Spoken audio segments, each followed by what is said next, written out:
Sziasztok, Anzsi vagyok! Régóta próbálkozom zselés szaloncukor készítésével, és idén végre meg tudtam csinálni, úgyhogy megmutatom nektek is, hogy hogyan érdemes csinálni, és milyen fajta zselatinnal érdemes csinálni.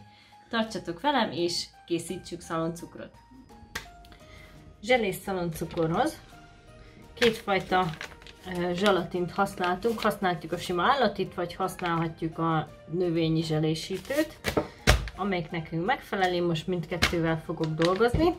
Ezen kívül nekem van narancslevem, baracklevem, citromlevem és gránátalma, amit majd még elő kell készíteni. Bevonáshoz pedig 200 g csokoládét fogok használni, 2 evőkanál olajjal. A formáim pedig egyszerű jégkocka tartó formák lesznek, ebben fogom kiönteni a zselatint, és utána fogom majd bevonni, miután kiszedtem őket belőle.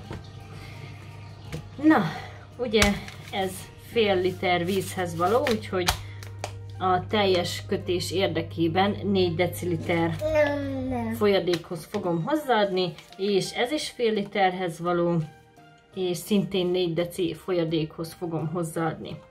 Mindegyiknek a felét elkészítem mind a kettővel, és majd ti eldöntitek, hogy melyik a jobb.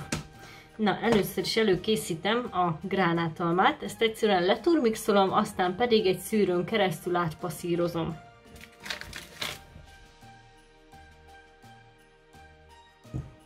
Következő lépés, hogy a zselatinokat beáztatom, nagyjából 1-1 deciliter vízbe, és hagyom őket ázni egy 10 percig.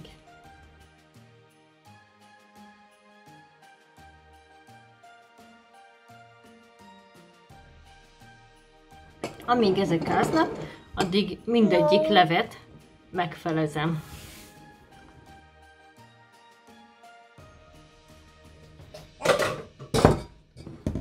Mindkettőt, mivel ez egy barackbefőttnek a leve, így én ezt cukrozni már nem fogom, mindkettőhöz adok zselatint. Az állati zselatinból adok hozzá 2 evőkanállal, és a növényiből is 2 evőkanállal.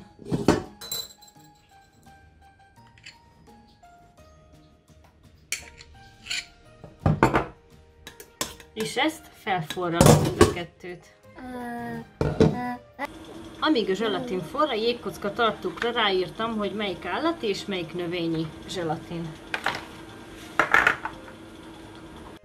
Hogyha meg vagyunk, akkor a növényit belöntjük a növényi edénybe, az állatit pedig az állatiba.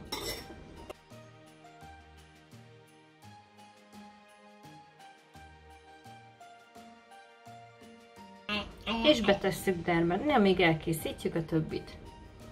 Most jön a citromos és a narancsos. Nekem van 1,5 deciliter narancsos és 1 deci citromos, úgyhogy ezt most nem veszem ketté.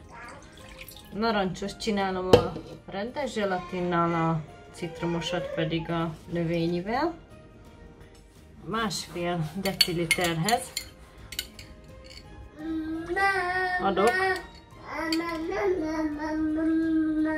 2 kanál zselatin, az 1 deciliterhez pedig 1 kanalat. És ezt szintén felforralom. Tehát felforrt a narancslevünk, ezt egy másik jégkocka tartóba teszem, egyikre oldalra ráírtam, hogy A, másikra, hogy növényi, és kiöntöttem a narancslevet, most jön a citromlé. Egyébként ez frissen facsart narancsnak és citromnak a leve. Átszűrtem őket egy szűrőn, hogy ne legyen benne a gyümölcshús. De akkor is finom egyébként, ha benne marad. És ezt is betesszük a hűtőbe dermedni. A harmadik a gránátalmalé lesz, nekem ez 4 deciliter lett, úgyhogy 2 decit az egyikbe öntök, 2 decit a másikba öntök. És akkor ehhez hozzáadom a maradék zselatint, ehhez pedig a másik maradék zselatint. Úgy. ezt is felforralom, és aztán kiöntöm formákba. Ezzel is meg vagyunk, ide is ráírtam, hogy állati és növényi, úgyhogy már csak ki kell őket önteni.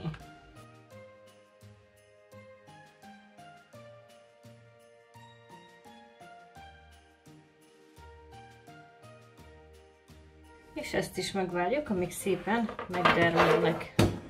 Ezeket ráraktam mindegyiket egy külön tálcára, és így sokkal egyszerűbb őket mozgatni, mint csak magában a szilikonformában, vagy a jégkocka tartóban. Na igen, ezt most rá kéne valahogy varázsolni. Amikor a zselék már megdermedtek, akkor jöhet a csoki felolvasztása egy kis olajjal. Nem tudjátok, hogyan kell, ide kattintva megtalálhatjátok. Ha kész vagyunk a csoki olvasztásával, akkor megvárjuk, amíg hűl, mert ha forrón rárakjuk a zselére, akkor az bizony el fog olvadni, úgyhogy szobahőmérsékletűre kell, hogy hűljön, tehát még folyjon, de még ne legyen dermedt. Amikor a csoki már kicsit hűlt, elkezdem előkészíteni a zseléket. Egy icipicit gőz fölé rakom, vagy forró vízbe mártam, és akkor a külseje megolvad, és akkor egyből kijön a formából. Ez most először a növényi lesz.